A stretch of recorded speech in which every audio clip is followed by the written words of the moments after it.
Kadang-kadang amal-amal kita ini kadang jadi sia-sia karena hilangnya keikhlasan. Amal kita ini menjadi sia-sia, ternyata yang dicari ya hanya popularitas.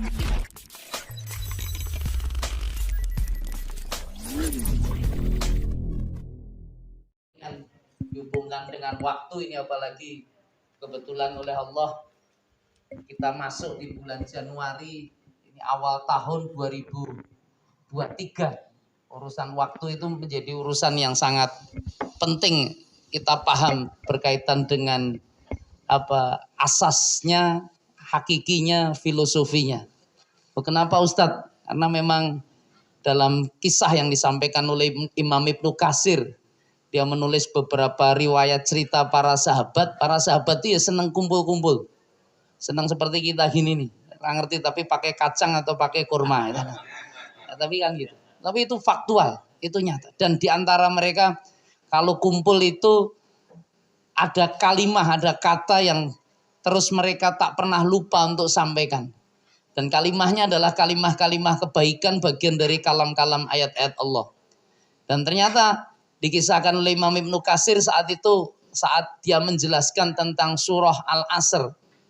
Di surah Al-Asr. Al-Asr itu surah yang hanya terdiri dari 3 ayat. Itulah ayat yang menurut para sahabat, surah yang menurut para sahabat yang biasa dan pastilah dibacakan di antara mereka.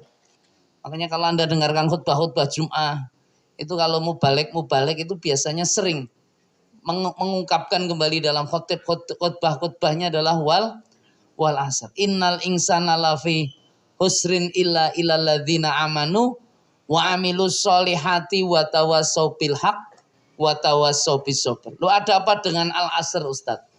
Al-asr itu loh. Tetapi ini masa itu ada satu jenjang, jadi satu periodisasi. Makanya orang akan mengatakan masa kanak-kanak, masa remaja, masa dewasa, masa tua gitu ya, masa pensiun dan seterusnya, itu kan karena ada sebuah masa yang akan dijalani dan dilewati. Dan ternyata diingatkan dalam Al-Quran, innal insana lafi, dan manusia rata-rata dalam proses memanfaatkan kurun-kurun waktu yang ada itu dalam kerugian yang sangat besar. Sampai hadis ada yang mengingatkan, perhatikan betul, manfaatkan betul mudamu sebelum tuamu. Ini kebacut wis do tua-tua kabeh kita ya. Kita ya nonom ning rambutnya wis putih kabeh. Itu sehatmu sadurunge sakitmu, lapangmu sadurunge sempitmu. Dan yang paling ekstrim kata Rasulullah itu adalah hidupmu sebelum matimu. Nah, ini urusan masa sampai proses kehidupan itu ya bagian dari sesuatu yang harus kita manfaatkan. Agar kita tidak menjadi orang yang rugi, bagaimana? Alladzina illalladzina aman. Itu syarat pertama itu adalah keimanan. Bagaimana kalimah-kalimah keimanan dipanggilkan dalam Quran. Dalam ukuran waktu nanti Anda bisa buka di Quran surat Al-Hasr ayat 18. Ya ayyuhalladzina amanu wattaqullahu wal tangdur nafsum ma qaddamat lihat. Wattaqullah innallaha khabirum bima ta'malun. Itu ayat nyata betul. Ayat yang ternyata masa itu ternyata tidak hanya sekarang. Kan ada 3 periodisasi masa kurun yang dibagi para ulama. Itu kalau orang belajar. Yang pertama apa? Masa kini. Masa kini itu ya saat ini. Ini kenyataan, ini realitas. Saat ini awake dhewe kungku-kungku. Awake dhewe kumpul, awake silaturahmi. Dan ini kenyataan ini. Hari ini. Tapi ternyata hari ini kita ini sangat dipengaruhi oleh 2 masa yang lain. Masa apa? Yang paling utama kata Quran adalah wal tandur nafsum. Itu masa depan.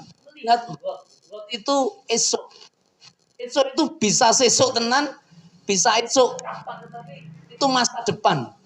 Masa depan. Dan ketika bicara itu dipanggil itu ya ayyuhalladzina amanu. Kowe iki nek duwe iman tenan, kowe takwa kepada Gusti Allah. Itu kalimat takwa itu sampai berulang 2 kali loh. Sebelum ada kata wal tandur nafsum, maka damat lihat keluar kata wattaqullah. Setelah itu juga ada keluar lagi wattaqullah. Artinya ketakwaan itu menjadi penting untuk menatap masa depan. Lu ada apa dengan masa depan? Orang kalau agama ini saya bicara, Rasulullah, kitab suci Al-Quran, hadis-hadis Rasulullah, itu sangat berhasil sesungguhnya membangun orang yang menghadapi hidupnya dengan sangat antusias dan semangat. Tentang apa? Tentang masa depannya. Kenapa? Karena agama ini Allah bisa membangun keyakinan terhadap proses harapan tentang masa depan kita. Kan gitu. Kan ada, kalau bahasa motivator, ada di antara kita yang madesum. Tahu madesum?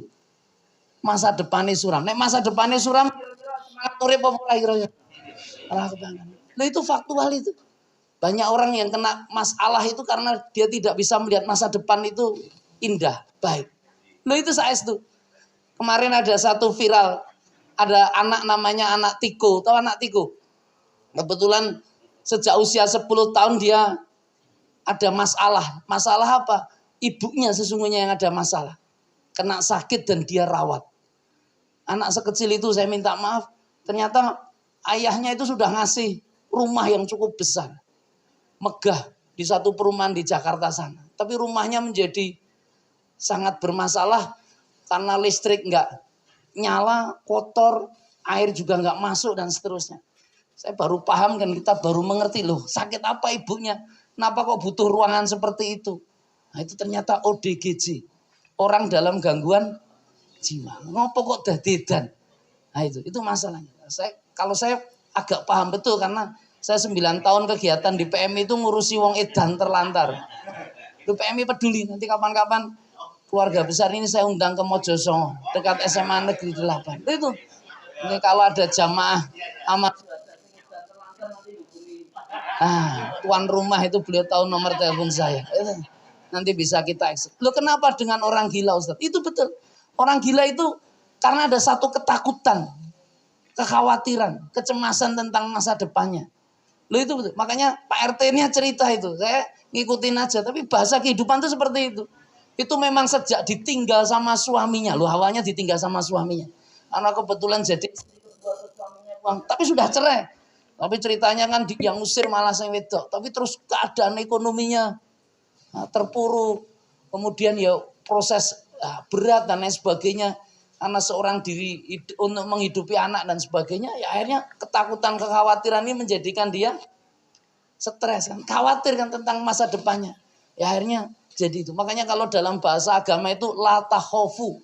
Takhofu itu melihat masa depan. Dan kenapa Ustaz tadi mengatakan wajar itu sebenarnya kejadian Tiko dan ibunya saya minta maaf itu banyak di masyarakat itu. Hanya kemarin kenapa sangat viral karena kebetulan rumahnya kok mewah megah. Nek lianin di tempat-tempat yang saya minta maaf orang-orang yang tak mampu jauh lebih banyak lagi merawat mereka seperti itu. Nah ini bagiannya. Dan kenapa kok Ustaz maklum memang wong edan iki ngono kuwi. Jadi nek wong edan malah omahe resik dadi raidan itu nanti. Loh itu betul itu. Salah satu indikasi kegilaan kita itu karena gaya hidup yang kotor. Itu. Karena saya 9 tahun dampingi wong edan itu jadi ngerti ilmunya. Oh itu saya konfirmasi sebelum kita grab malas mandi. Jadi kalau kita ini sulit untuk diajak mandi itu ciri-ciri kadang-kadang.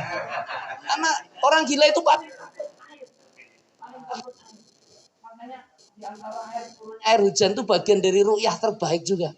Itu bisa menyehatkan. Nanti kalau nggak percaya mampir di Pondok Suryalaya. Di Pondok Suryalaya itu orang yang memaksa dirinya jadi dan karena madat, mabuk, mendem, kena sabu-sabu, narkoba. Itu begitu bangun tidur dipaksa langsung didusi kabeh. Loh itu betul, paksa dimandikan. Makanya kalau Anda sulit mandi itu hati-hati itu bahaya. Itu ru'yah terbaik itu. Karena jangan-jangan memang ada jin di tubuh kita karena air itu saya minta maaf itu kan membersihkan. Itu membersihkan. Yang mati saja bisa hidup. Yang mati, apalagi yang sakit, insya Allah sehat. Saya pernah punya guru namanya Mbah Tamam, itu kiai besar di Solo. Kita nyata ini faktual. Mbah Tamam itu usianya sampai 96 tahun. Dalam posisi waktu 80-an masih kegiatan aktif, ajak sampai ke Tawangmangu dan seterusnya. Saya itu sampai penasaran sama beliau, saya tanya. Resepnya sepuh, ijik sehat, ijik kuat. Bahkan ketika saya ngasih waktu 2 jam itu cek kurang, cerita terus itu. Dan dia langsung minta pulang. Jadi diantar sholat 3 wira, mesti dikai penginapan ragilem neng Tawangmangu. Pengen jaluk pulang karena sesuk ono urusan. Nah, di tengah perjalanan saya sempat tengok. Apa kira-kira apa rahasia dengan kok sehat itu? Itu sambil guyu. Kami itu kalau Indonesia ini sebenarnya kan salah dikasih kenikmatan dengan tropis, banyak hujan dan sering hujan. Itu kalau di rumah katanya, itu dia punya halaman. Ini nek ono tamu pas udan, ini biasanya ditawari, kowe melu aku apa tak tinggal. Lah apa? Dia mesti ke belakang udan-udan. Udan-udan. Jadi makanya wong udan-udan itu sehat sebenarnya. Kena air itu sehat. Orang kalau kena air hujan senang enggak kira-kira? Kalau anak yang nggak banyak dosa happy itu seneng kon udan-udan. Nek ora percaya kon udan-udan. Makanya gitu. Makanya kalau anak ojo diingati ojo udan-udan le. Kok loro lah cuma jenengan sing masalah. Cuma udan-udan kok memang sehat. Begitu anak udan-udan kira-kira mulai malamnya banyak enggak?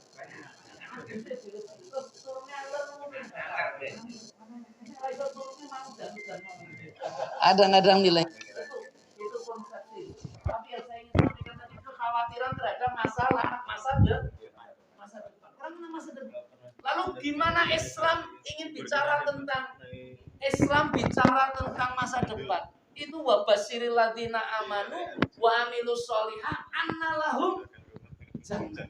Ternyata kasih kabar gembira kepada orang-orang beriman dan beramal soleh. Makanya tadi kan illal ladzina amanu wa amilus soleh. Ternyata bukan sekedar iman saja yang dibangun, tetapi juga ada amal soleh. Amal soleh itu apa toh? Amal itu dari kata apa? Amala ya'malu amalan. Amalan itu perbuatan. Jenengan beramal tidak? Keseharian beramal. Tapi masalahnya amal jenengan itu jadi amal soleh tidak? Ini menjadi penting.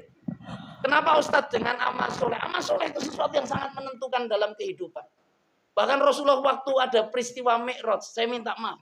Itu ketika disapa oleh Allah dengan kata Assalamualaikum ayuhan nabiyyu wa rahmatullahi wa barakatuh. Itu kan jelas. Pada dirimu ya Muhammad, seorang nabi, ada keselamatan, ada kesejahteraan. Tapi apa jawab Rasulullah? Rasulullah ingin menunjukkan kepada kita semua tentang kepedulian beliau terhadap umatnya. Kalau dipuji seperti itu dengan sangat melambung, biasanya mengatakan apa? Assalamualaikum. Ya yang saya lah, diri saya, dengan menceritakan prestasi kita. Tetapi Rasulullah tidak. Rasulullah jawab dengan kata assalamualaikum. Nah, itu pakai kata nah. Nah itu apa? Kami semua. Jadi bukan hanya Rasulullah, walaupun sambutan Allah assalamualaikum. Kakak itu kan tunggal kalau dalam bahasa Arab.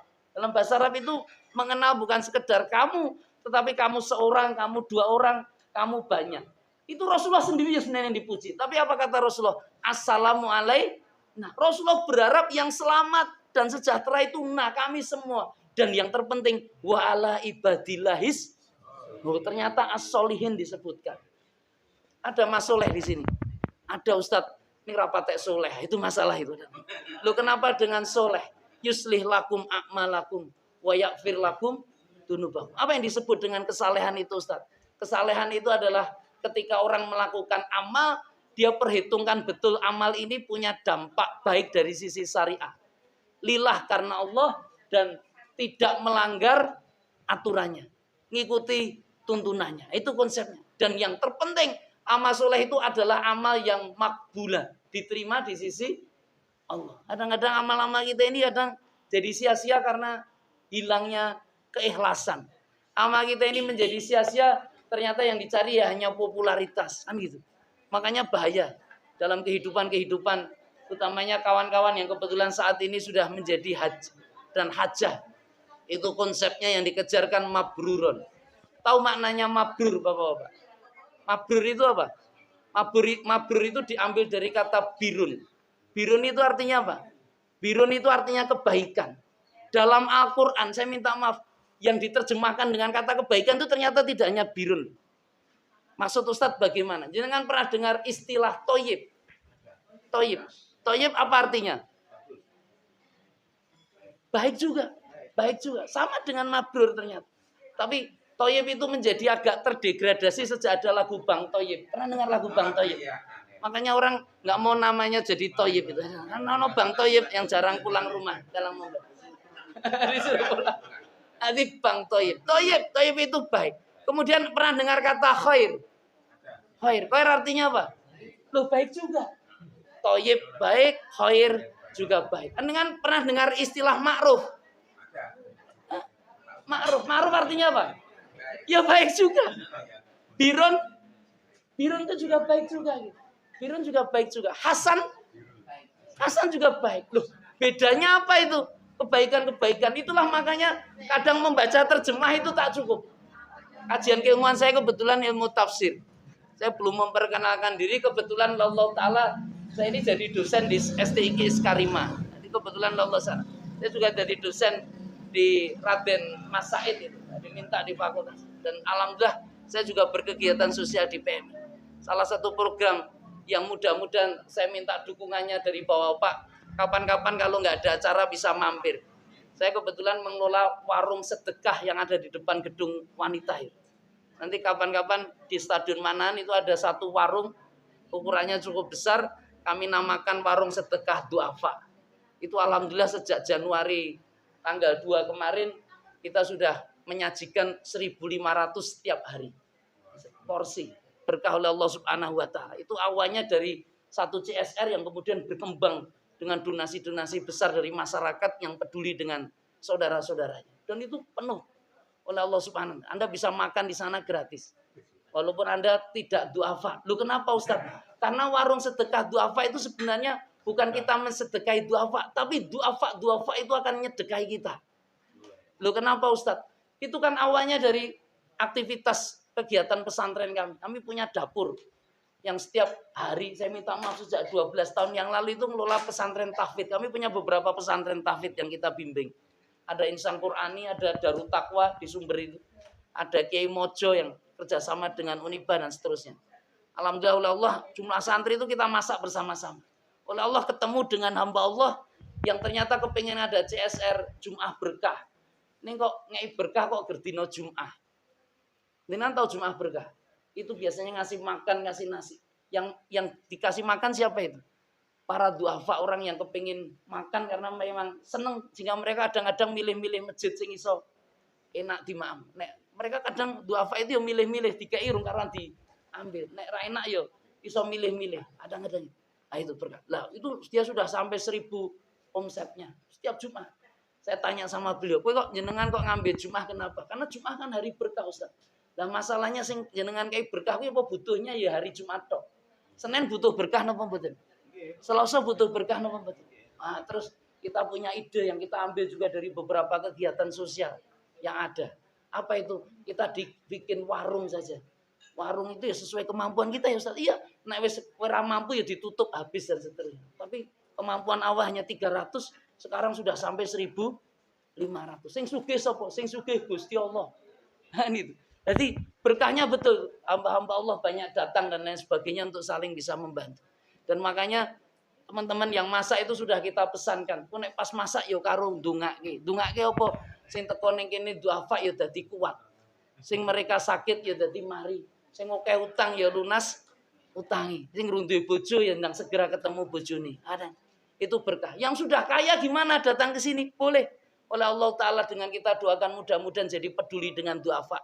Karena ada yang terus habis makan ngejak keluarga terus nyumbang beras sak kuintal. Itu yang sering kita tunggu. Kadang-kadang gitu. Karena memang setiap hari kebutuhan kita hampir nasi 1 kuintal itu. Itu betul. Kita boleh nanti Anda datang ke sana bisa diskusi dialog. Saya pernah diprotes sama ada LSM itu yang memprotes. Ustaz, jenengan kok ngasih apa? Ikan nggak ngasih kail. Ini urusannya bukan sekedar ikan sudah kail. Jenengan duduk saja di sini mulai jam 10 sampai jam 4. Kita bukanya jam 10 sampai jam 4. Tapi kalau Ahad gini ini tutup. Ahad ini malah tutup. Tapi biasanya hari-hari aktivitas itu. Itu yang coba lihat yang makan itu wong kerja pora. Gitu. Tapi ternyata malah mayoritas orang-orang yang sudah aktivitasnya banyak kerja. Tapi kerja kehidupan sekarang ini berat. Kenapa? Karena juragan-juragan itu rapate empati dengan buruhnya. Loh kok Ustadz bisa bilang gitu? Jenengan nek bayar karyawan itu gajene seton apa sebulan sepindah? Seton. Kalau seton awal atau seton belakangan kira-kira. Nah, ini kan rapatnya cetol sini. Loh kenapa? Anda kan mengeksploitasi 6 hari dulu kerja dia. Baru setelah hari ke-6 Anda bayar. Lah nanti kalau hari pertama dia nggak punya uang gimana kira-kira? Akhirnya harus hutang. dan bond dan seterusnya. Itu jadi problem. Makanya begitu seton, akhirnya ya dia harus bayar besar. Nah, itulah nilai-nilai yang harus kita pahami. Maka apa yang disebut dengan konsep kebaikan tadi Ustaz? Kenapa kok skalanya bisa beda-beda? Saya ingin terangkan sedikit agar jenengan wis ngerti haji, makna mabrur itu ternyata sangat dalam sebenarnya. Loh, dari mana Ustaz sampaikan? Nanti kita bisa buka ayat-ayat suci Al-Quran. Yang pertama tentang toyib. Toyib itu ya apik, tapi skala toyib itu sering dihubungkan dengan Al-Quran yang sifatnya itu fisik, materi. Seperti nek ma'am itu yang halalan, maksudnya halalan toyiban apa? Halal itu artinya apa toh? Halal itu boleh. Makanya kan dulu Anda kalau transaksi di tanah suci kan halal, halal, halal. Itu artinya wis boleh, boleh. Boleh dicicipi, boleh diambil nek setuju regone. Loh gitu. Makanya konsepnya halal. Ini boleh. Lah, yang kedua ternyata tidak cukup halal dalam Islam itu. Butuh yang toyib. Tahu yang maknanya toyib? Toyib itu punya pengaruh baik dalam diri kita. Makanya masalul ladzina yunfikuna fisabilillah kamasali. Saya minta maaf. Itu ada tamsil tentang apa? Tentang kalimatan toyibah. Tentang apa? Alam taro kaifat. Ada itu ayatnya di Quran surat Ibrahim. Tentang kalimat toyibah itu kasajarotin toyibah. Jadi ada kalimat yang baik yang sebagaimana pohon yang baik. Kalau pohon yang baik itu apa? Asluha sabit, akarnya bagus. Wafar uhafis sama apa cabang rantingnya itu menjulang ke langit. Tuti ukulahin buahnya terus menerus nggak pernah berhenti. Dan itu adalah sebuah kebaikan karena fisiknya memang sudah betul-betul baik. Efeknya baik. Kita ini kadang minum manis, saya minta maaf, halal tidak? Halal, tapi belum tentu toyib. Nek sing kebetulan gendise wis dur-dur biasane ana wedang putih apa ora? Ternyata ada. Ya apa ya kira? Nah, konsep toyib itu hanya orang lihatnya dari fisik. Tapi ada sesuatu yang di atasnya toyib, namanya khair. Kuntum khaira ummah. Kamu itu dikatakan ummah terbaik. Loh, kenapa ummah terbaik? Karena ada Rasulullah punya hadis ini. Riwayatnya Imam Muslim. Mayuridullahu khairan fayuwafiquhu fiddin. Wong kuwi nek kepengin dadi apik, kuwi dipahamke teori-teori agama nih. Jadi kalau toyib tadi urusannya dengan fisik, kalau khair itu ada sesuatu yang sifatnya lebih kepada keilmuan. Jadi ini bahasanya adalah pengetahuan. Orang itu wasilah dadi baik, kowe akan paham agama khair. Maka kamu itu umat terbaik. Kenapa umat terbaik? Karena kamu dapat Al-Quran. Sudah ada toladan utama Rasulullah.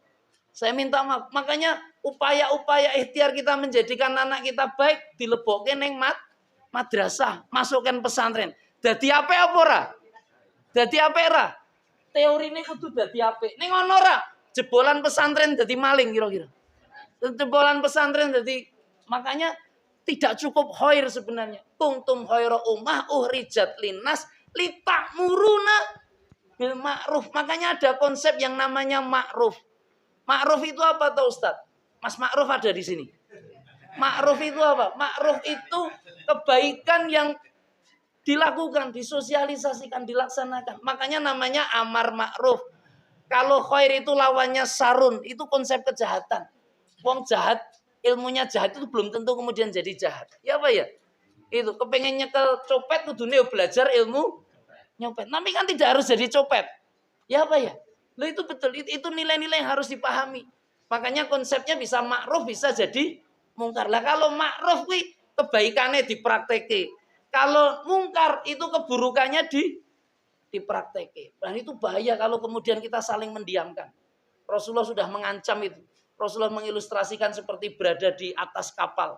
Itu betul. Orang itu kalau membiarkan orang yang naik kapal di bawah dek yang paling bawah tiba-tiba melubangi kapalnya, jenengan mendiamkan, itu yang tenggelam siapa? Semua kena. Itu ketika konsep amar ma'ruf nahi mungkar tidak berjalan. Artinya jangan biarkan kemungkaran-kemungkaran itu berlangsung dalam kehidupan kita. Ini kan kadang-kadang atas nama hak asasi, atas nama individualisme, kita sekarang membiarkan itu terjadi. Ben toleransi, urusannya bukan toleransi. Ini bisa jadi masalah yang sangat serius dalam kehidupan kita bersama-sama. Apa-apa ibu-ibu yang dimuliakan Allah Subhanahu wa taala. Kembali ke tadi. Tadi apa saya jelaskan sudah, toyib, khair, sama apa? Ma'ruf. Pernah dengar Hasan? Halo?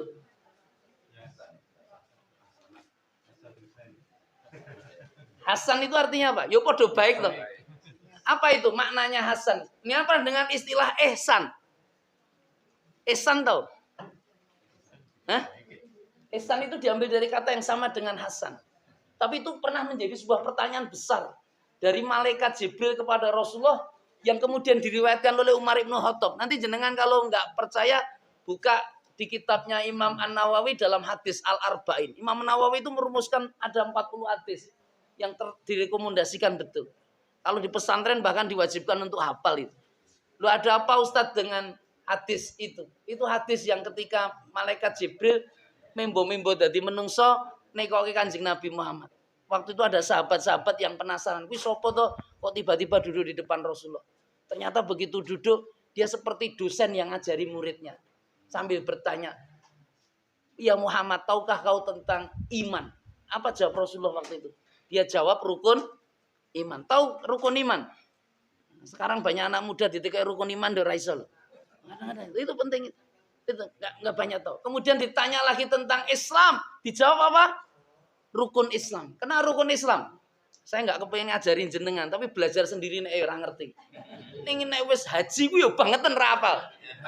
Ora ngerti apa itu banget. Dan yang ada lagi sebelum yang terakhir itu ada itu tanya tentang ihsan. Ah ini. Ihsan apa? Ada yang tahu? Yo, ada yang tahu ihsan? Angkat tangan. Hadiahnya apa umroh kira-kira? Kadang-kadang gitu. Itu saya bukan mencoba untuk tapi banyak diantara kita yang gagal paham tentang ihsan. Ihsan itu apa Ustadz? Ihsan itu dijawab sama Rasulullah. Anda boleh percaya boleh tidak, tapi buka sendiri itu di kitab Al-Arba'in Imam Nawawi hadisnya itu. Apa kata Rasulullah? Antak budallah ka'annaka taro fa ilam tastati fa innahu yaro. Itu orang yang sudah dalam posisi kebaikannya beribadah kepada Allah itu ya semata-mata karenanya. Makanya wabil walidaini ihsan. Kowe iki nek karo wong tuwa kebaikan yang harus kau berikan itu ihsan. Ihsan kuwi rasa peduli. Wong tuamu jane ndek men rasa sayang kowe. Bahkan kowe dikuyo-kuyo kaya dadi. Lho itu betul. Itu yang lebih mengeri daripada tiko itu ada. Itu diceritakan ada seorang mas saya itu yang menceritakan. Itu kisah nyata. Ada anak itu lahir, ibunya wis dadi edan. Loh itu betul, sejak kecil betul itu. Sampai dia usia 25 tahun itu datang ke dokter itu ibunya wis miso-miso nyakoti udah. Dan dia bicara itu siapa wanita ini? Ini ibu saya. Kapan gilanya? Waktu melahirkan saya. Saya minta maaf. Itu. Tapi dengan kesabaran yang sangat tinggi, saya paham agama. Kenapa paham agama? Agama itu salah satu kemuliaan terbesar hamba makhluknya itu karena menghormati orang tua. Itu nanti kalau nggak percaya buka kitab Riyadhus Shalihin. Saya biasa rutin ngisi di Masjid Agung itu. Setiap Sabtu Maghrib Isya itu. Saya minta maaf itu kajian tentang kitab Riyadhus Shalihin. Di sana setiap malam Ahad, utamanya Ahad yang genap. Saya minta maaf. Ada apa? Kemarin itu kebetulan pas bahas tentang ukukul berkaitan dengan kedurhakaan sama orang tua. Itu Imam An-Nawawi dalam kitab Riyadhus Shalihin itu menyantumkan hubungan wong tua itu sampai ada 2 bab besar. Yang pertama apa? Bab tentang birrul waliden, yang kedua tentang ukukul ini, kedurhakaan. Lu ada apa Ustadz? Al-kabairul ismi, dosa besar itu ternyata. Yang pertama adalah al-israku billah, itu menyekutukan Allah. Yang kedua, itu ternyata hubungannya dengan ukukul waliden, durhaka sama orang. Baru yang ketiga itu al-qatlun nafsi, mateni wong. Jenengan anyel karo sambon apa mboten kira-kira? Pengennya sampai hukum mati. Ning jenengan mau tahu ada orang yang lebih jahat di sisi Allah, di hadapan Allah, di atas sambo itu. Sapa? Itu orang yang berani sama orang tua. Oh, medeni napa mboten kira-kira? Loh itu saya itu loh. Saya itu dalam hal-hal dan nilai-nilai. Kenapa saya kasihkan ibro? Agar kita bisa mengerti dan memahami kehidupan. Itu banyak peristiwa. Ini kisah nyata ya. Saya nggak nyebutkan fulan-fulana. Anda juga saya pohon untuk tidak bisa menduga macam-macam. Tapi urusan masalah manusia rata-rata ada kaitannya dengan hubungan dengan orang tua. Loh dari mana Ustadz bisa sampaikan? Itu betul. Sering kali terjadi. Kemarin ada Selasa itu ada datang tamu dari luar kota. Kebetulan Allah, ya saya minta maaf dia janjiannya pagi. Saya ternyata ada waktu itu ada banyak urusan acara. Ternyata baru bisa ketemu saya itu jam 4:30 menjelang maghrib. Dia memang karena sudah terlanjur dari luar kota, pokoknya kepengen ketemu. Nek ketemu sama Saya minta maaf, makanya jenengan nggak usah banyak ketemu sama saya aja. Karena yang ketemu sama saya itu biasanya mau masalah. Orang-orang kena masalah. Itu cukup nah, orang-orang bermasalah. Itu betul. Itu cerita sama saya. Ustadz, saya itu oleh Allah Subhanahu wa taala diberkahi betul. Loh, kenapa diberkahi? Ada kehidupan yang luar biasa dari urusan rezeki. Bagaimana tidak? Itu usaha-usaha saya itu sukses. Yang terakhir bahkan saya bikin rumah makan. Itu pada waktu pandemi di mana pada do gulung tikar, gunaku laris banget. Loh kenapa? Karena dia kerjasama itu tempatnya sangat eksotis. Mau kepengen jajan karena prokes kan rumah makan ini udah wedi, dihalang-halang. Lah itu kebetulan di alam katanya. Wah di alam. Itu luar biasa. Itu rame sampai saya punya karyawan 20 dan seterusnya. Saya oleh Allah kasih berkah. 2017 bisa umroh. Saya dikasih berkah.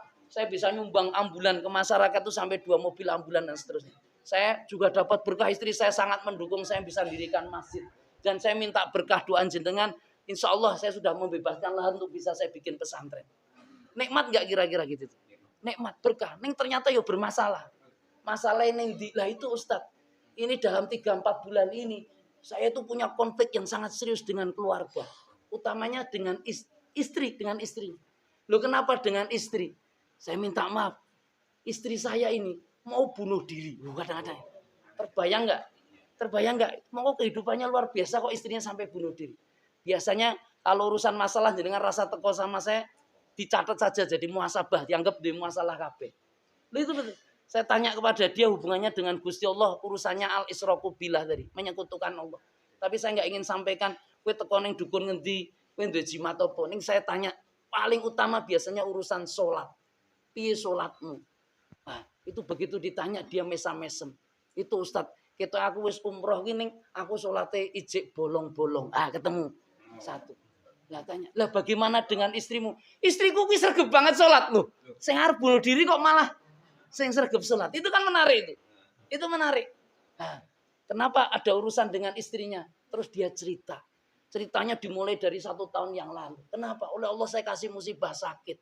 Kalau sakit kan harus sering ke rumah sakit. Ketemu dokter. Lah kebetulan dokter yang merawat saya itu perempuan Ustaz. Loh maksudnya perempuan apa? Cantik dan menyampaikan cinta kepada saya. Wah itu awalnya. Nah, ini bukan drama Korea loh. Tapi ya konsepsi kenapa drama Korea itu romantis-romantis. Karena memang masyarakat Korea itu konon ceritanya jarang yang romantis dan sering cerai. Makanya film-film mereka ingin romantis. Seperti Amerika itu. Sukanya kan superhero. Karena di sana banyak penjahat-penjahat juga kepengen merindukan kepahlawanan. Lah Indonesia ora ngerti film sing diminati apa kira-kira. Ternyata saya nggak ingin melanjutkan pembicaraan itu, tapi saya ingin bercerita tentang beliau ini. Ini yang menarik, saya minta maaf. Beliau ini cerita, itu lah saya ini wong sudah punya istri, saya sudah baik-baik saja kok ada dokter yang bisa jatuh cinta sama saya. Akhirnya saya mencoba mengkomunikasikan itu dengan istri. Tapi maksudnya sebenarnya kepengen menunjukkan saya kesetiaan. Tapi ternyata salah tangkap istri saya. Wah itu masalah terbesar. Makanya bapak-bapak nanti masalah ngono ki rasa dadi diceritake bojo. Maksud saya. Enggak semua yang kita alami harus kita sampaikan. Karena sering jadi masalah. Itu sering salah tangkap loh. Laki-laki itu kan harusnya lebih banyak mendengar. Istri memang harus lebih banyak bicara. Tapi jenengan juga jangan lebih cepat memotong pembicaraan perempuan karena bisa sering salah sangka. Istri itu kalau menyampaikan Z kadang-kadang memulai dari A, B, C, D. Lan jenengan wis mutus D. Wah, itu iso dadi Bharatayuda. Contohnya apa? Saya banyak dapat peristiwa urusan kekeluargaan. Saya ini kebetulan juga sering jadi biro jodoh. Kalau ada duda-duda di sini segera merapat. Alhamdulillah. Nah, itu betul ini. Karena saya serius ada banyak janda-janda yang menunggu juga. Itu perlu dipertemukan. Berkah itu yang anaknya dan lain sebagainya. Itu kadang-kadang walaupun saya sudah sampaikan saya kalau jodohkan itu harus diawali betul dengan istikharah loh. Kalau yang menentukan jenengan, yang memutuskan jenengan. Saya nggak ada istilahnya ada komplain menerima komplain nggak bisa. Itu sudah itu keputusan Gusti Allah dan itu berkahnya dari Allah. Lah seringkali nek ndek masalah baline neng ustadz sing rumangsa njodohke. Aku ini nek masalah Bali rene nek renek masalah ra kelingan karo sing njodohke. Tapi biasa ustadz yang seperti itu. Nilai-nilainya berkembang. Loh kenapa ustadz? Ya seperti tadi saya cerita. Ada masalah itu gara-gara apa? Bojone iki jane kepengen nyeritake tentang payahnya, susahnya. Dia cerita tentang urusan rumah tangga dan sebagainya. Lah bojone burung selesai ceritane kuwi nangkepe Opo tak goleke pembantu rumah tangga. Wah, dadi marah dia. Kamu menyamakan saya seperti pembantu rumah tangga. Loh, maksudnya apa? Ternyata maksud itu jane arep ngomong Z, aku ki pijetono, kadang-kadang gitu. Loh, itu kadang-kadang hal-hal yang sangat sederhana. Tapi menjadi masalah karena apa? Karena kita segera cepat memutus, itu cukup didengarkan saja tentang inti dan keinginannya apa. Jangan kemudian segera diputuskan untuk menyelesaikan masalah. Itu jadi problem. Dan termasuk ini, kenapa dengan beliau ini tiba-tiba istrinya mau bunuh diri? Nah, ternyata ada sesuatu masalah yang sangat besar pada kehidupannya. Kenapa? Ketika dia cerita itu, istri itu bukan sekedar cemburu. Cemburu itu kan menunjukkan rasa cinta. Ya Pak ya? Orang kalau malah nggak ada rasa cemburu bahaya. Tapi kalau cemburu buta gimana kira-kira? Wah, medeni. Dan itu ternyata terjadi pada sang istri. Tiba-tiba muncul cemburu buta yang sudah nggak rasional, nggak nalar lagi. Itu tidak hanya dokternya yang dicurigai, bahkan dizina-zinakan dia dengan karyawan-karyawan putrinya dan lain sebagainya. Akhirnya dia merasa tertekan betul sampai akhirnya, wah apa wis cinta sama saya apa kita cerai. Begitu kalimat cerai ada, itu wallah Ustaz, sore itu saya mendapati dia sudah mau gantung diri. Makanya saya terus tekone nggone jenengan. Maksudnya apa? Kowe iki duwe masalah terus cerita arep gantung diri. Makanya tadi saya tanya, ternyata sholatmu ya jek bolong-bolong, istrimu utuh. Yang kedua, masalah yang biasanya melibatkan kita dalam kehidupan, hubungannya dengan orang tua. Saya kepengen kembali. Karena nanti Anda pembicaraan tentang birrul waliden. Mabrur itu diambil dari kata bir. Lang tanalu birro hatta tungfiku mimma tuhibun. Loh, ada apa? Saya tanyakan, kamu masih punya orang tua enggak? Dia katakan, masih. Bapak ibu masih utuh. Saya tanyakan, istri Anda sudah masih punya orang tua? Oh masih, utuh juga. Nah, saya tanyakan 15 tahun lalu waktu dia menikah. Saya tanyakan, waktu kalian menikah itu dalam posisi baik-baik saja atau tidak? Loh, maksud Ustaz gimana? Direstoni wong tua pura. Nangis dia. Ternyata dia cerita, ibu saya itu nggak merestui Ustaz waktu peristiwa itu. Oh kenapa? Karena saya itu peknggo. Peknggo ngerti? Ngepek tonggo. Lah ibuku ngerti betul dengan wataknya ini. Ibuku wong atos, bojoku yo wong atos. Atos padha atos pripun kira-kira? Nah, itu. Apa rene wong wedok liya? Itu sampai gitu. Sampai Ustaz 7 tahun saya tidak dianugerahi putra itu baru om saya datang ngasih wasiat nasihat sama saya. Kowe iki jane durung direstoni karo ibumu. Kowe kok nganti duwe anak kuwi njaluk ngapura karo ibumu. Saya minta maaf, ini bukan proses hubung-menghubung, tapi ini kisah nyata yang diceritakan beliau. Artinya apa? Akhirnya beliau betul itu nangis sendiri ke tempatnya ibunya minta maaf kalau ternyata jenengan nggak ngerestoni dan seterusnya. Tapi ibunya akhirnya kemudian luluh hatinya sambil mengatakan, aku ya tak pikir kowe iku ya nikah nganti tekan 7 tahun ya iso kuat karo dheweke. Itu betul. Tapi nek mungkin wis ditulis ning Lauhul Mahfuz, ya saya tinggal ngerestoni. Wis tak dongake kowe ndang duwe keturunan. Itu habis ngomong ngono kuwi 2 sasi hamil. Sekarang punya anak 3, Bapak. Terbayang. Maka hati-hati loh ibu-ibu ini ngendikane cacul-cacul itu. Itu ngamini malaikat itu ampuh banget. Wah, anakku nakal banget. Lah terus ngomong anak nakal. Nggih napa nggih? Anak ra cetha tenan. Siapa? Karena ngendikan jenengan sing ra cetha. Jenengan jangan mudah menyalahkan anak. Siapa tahu memang dari produksi doa-doa kita yang bermasalah. Lah saya tanya, ketika sudah punya anak, sudah melahirkan tuh gimana 15 tahun ini? Lah itu Ustaz, istri saya itu yang nggak mau tahu diri. Sampai sekarang jodohan terus sama bapak ibu. Wah, di situ kata kuncinya. Makanya ada nilai-nilai yang harus sama. Kalau kemarin kamu 7 tahun menikah, akhirnya punya keturunan, kamu datang sendiri. Sekarang istrimu yang harus datang. Tetapi diawali dari kowe mimpin sholat 5 waktu. Dimulai dari tahajud, jenengan coba sujud sama Allah, jadi imam. Kowe wis umroh. Sampai neng kono kok iso ijik bolong-bolong itu ketemu pirang perkara. Loh kenapa Ustaz? Itu urusannya dengan birrul waliden. Kenapa Al-Qur'an menyebutkan kata bir dengan orang tua? Kenapa mengucapkan kata bir? Itu sampai saya minta maaf. Imam Ibnu Taimiyah itu nguraikan. Aku kirung tahun nonton wajah Gusti Allah. Saya nggak pernah lihat wajahnya. Tapi saya ketika bisa membuat orang tua saya senyum, bahagia, senang, itulah senyumnya Allah, kebahagiaan Allah. Tapi kalau saya bikin orang tua susah, rekoso, nangis, maka wajah Allah yang seperti itu yang sedang menatap saya. Kenapa Ustadz? Itu dari kalimat hadis Rasulullah. Ridallahu fi ridal waliden wa suhtullahu fi suhtil walidain. Karena ridhonya Allah itu tergantung ridho orang tua dan murkanya Allah itu tergantung murkanya orang tua. Jadi wong tua jenengan tuh keramat betul itu. Makanya kenapa bahasa Quran bir? Bir itu apa toh Ustaz? Bir itu sebenarnya kebaikan yang dilaksanakan orang tua. Kalau kita kan tuntutannya ihsan. Ihsan itu apa Ustaz? Ihsan itu kebaikan yang semata-mata karena Allah. Gak ada kepedulian dengan apa yang sudah dilakukan. Itu lillah aja karena Allah. Maksudnya apa Ustaz? Jenengan bagi-bagi sembako. Itu perbuatan ma'ruf tidak? Baik tidak? Baik. Tapi belum tentu ihsan loh. Kenapa belum tentu ihsan? Itu hanya terjadi waktu jenengan nyalek jadi ketua RW. Tapi begitu sudah jadi ketua RW Anda nggak bagi-bagi lagi. Maksud saya. Itu nggak sampai ihsan. Tapi kalau ihsan itu nggak peduli. Jenengan mau apa dia tetap berbuat baik. Bahkan untuk menjaga keikhlasannya agar tidak riya, agar tidak terus menjadi amal soleh kadang disembunyikan amal itu. Amal kita ini banyak yang muspro loh. Saya sering ingatkan, utamanya saya ini mubalek yang suka cerita-cerita Quran. Bilang agama. Itu yang pertama kali dihisab sama Allah. Dan nanti ketika ditanya, melakukan itu karena apa? Saya cerita karena saya kepengen menyiarkan agamamu ya Allah. Apa kata Allah? Kadapta. Itu dusta sejati. Lu kenapa kok dosa sejati? Niatmu kan kepengen cari follower. Ini kan direkamkan nanti follower oke. Lo gitu. Kamu kan kepengen karena dapat penghormatan, dianggap orang alim. Ya apa ya kira-kira? Diseret kemana akhirnya? Ke nerakanya Allah. Jenengan sing sugih-sugih, dermawan-dermawan itu ya di sidang paling awal itu. Kowe nek nyumbang-nyumbang itu karena siapa kira-kira? Loh itu. Karena memang saya ingin membantu orang dermawan. Ngapusi kowe. Loh kenapa? Jenengan nek nyumbang mleboke amplop iki dikei jeneng napa mboten?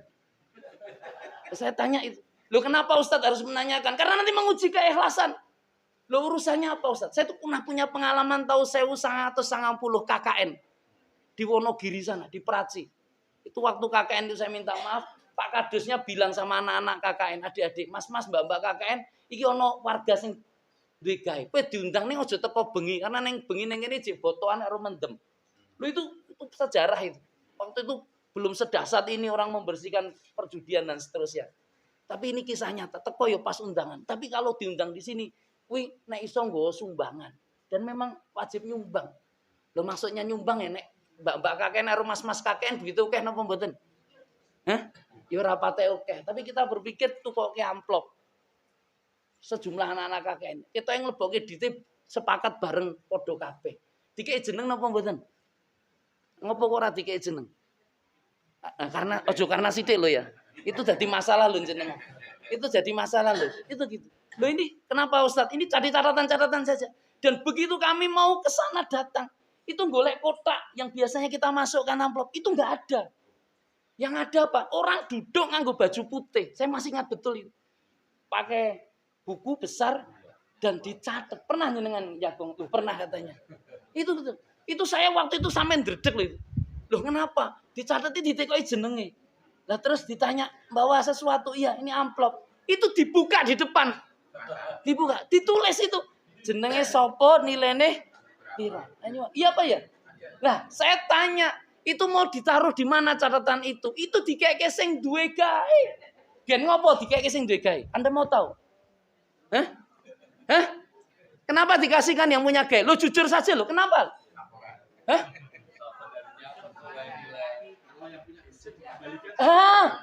Itu misinya sebenarnya seperti itu. Makanya sekarang itu kalau jenengan ngasih jeneng widane masalah sing nompo lho kuwi. Karena mbayangke, wah aku nek diundang kae berarti bantu. Makanya dhek nek nompo undangan tiba-tiba Anda mengucapkan enggak menerima sumbangan, kuwi seneng banget. Ya apa ya? Dan masalahnya jenengan nek duwe gawe kadang-kadang ya mengharapkan sumbangan. Makanya kedermawanan Anda itu sampai sejauh mana? Loh maksudnya apa Ustadz dengan nyantumkan nama dan tidak nyantumkan nama? Bukankah itu ya bagian dari sebuah laporan bahwa kita datang untuk dapat souvenir? Oh bisa Anda masukkan 2 amplop.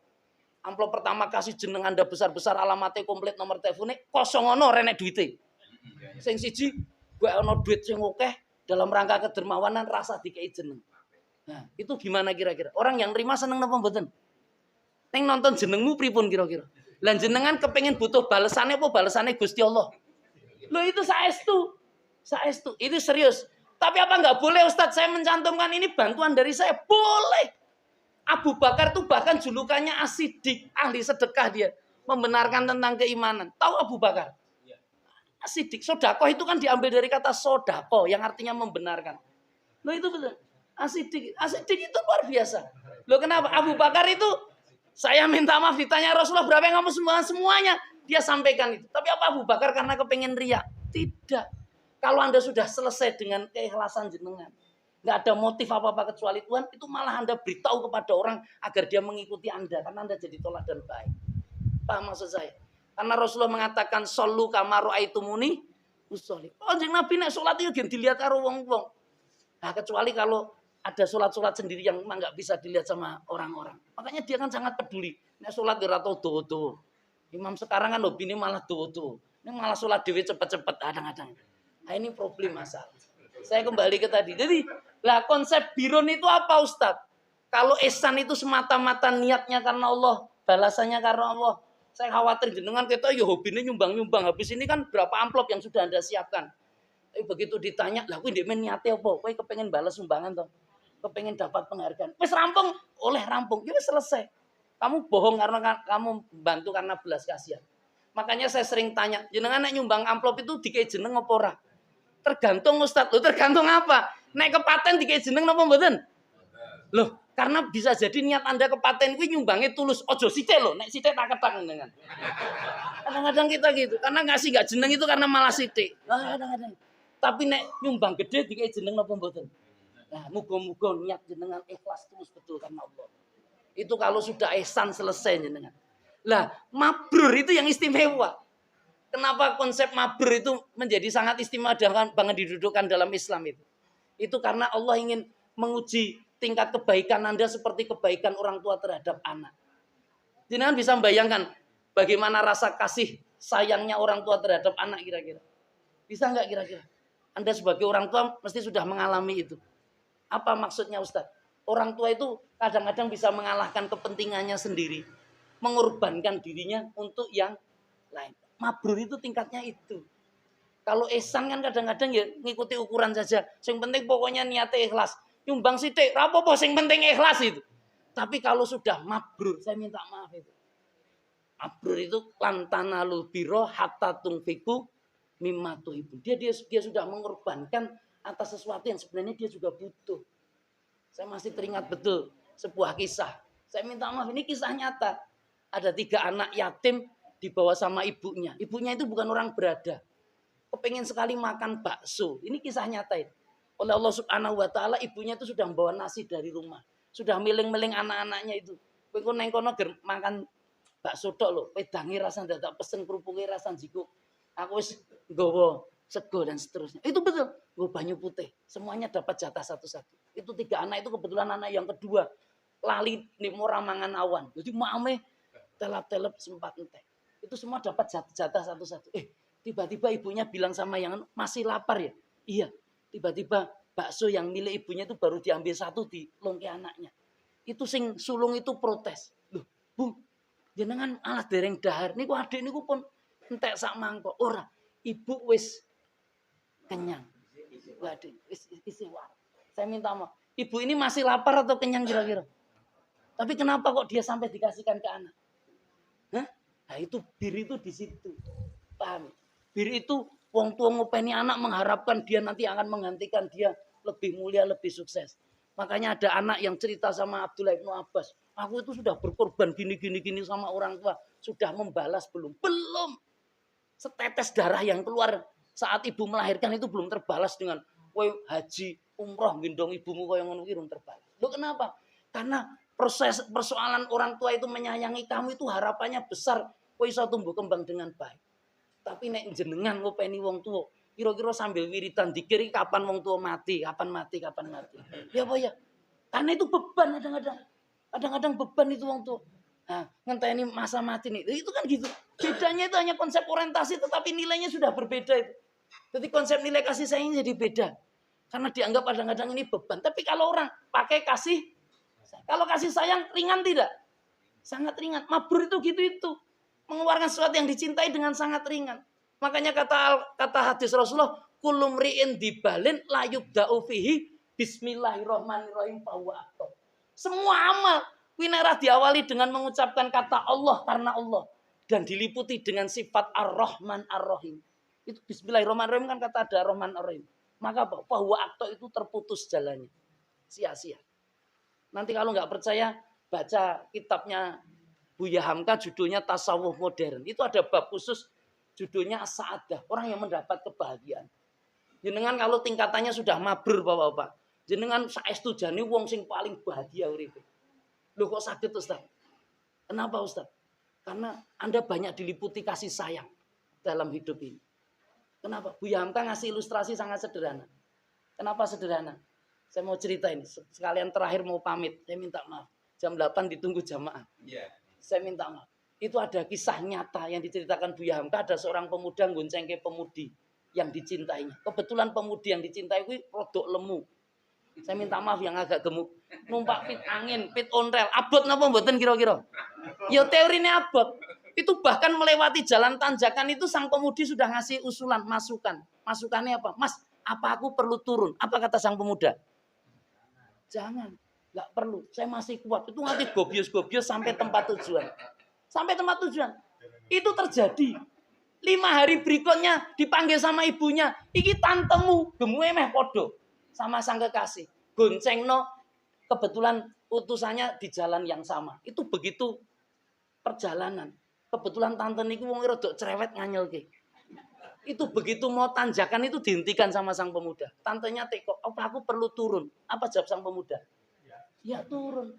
Iki abot aku ra kuat nek jenengan kepengin munggah numpak pit jenengan sing ning ngarep aku sing ning mburi. Lho ora mutu apa mboten kira-kira.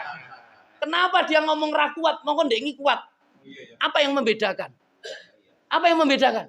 Rasa kasih sayang. Makanya hidup Anda itu kalau diliputi rasa kasih sayang, uripnya bahagia terus jenengan. Paham atau tidak? Orang yang membenci Anda doakan. Orang yang tidak suka Anda terus kasih kebaikan. Nyenengke apa mboten kira-kira? Makanya doa agar hilang itu sifat hasad Anda, sifat iri Anda, sifat permusuhan Anda dan seterusnya. Dirubah menjadi sikap damai, sikap kasih sayang. Setuju apa mboten? Kalau sudah setuju ya saya akhiri saja. Mudah-mudahan berkah. Saya minta maaf di sini nanti biar berdoa beliau atau banyak ustadz-ustadz yang lain yang bisa mendoakan bersama untuk kemakbulan haji. Oh iya.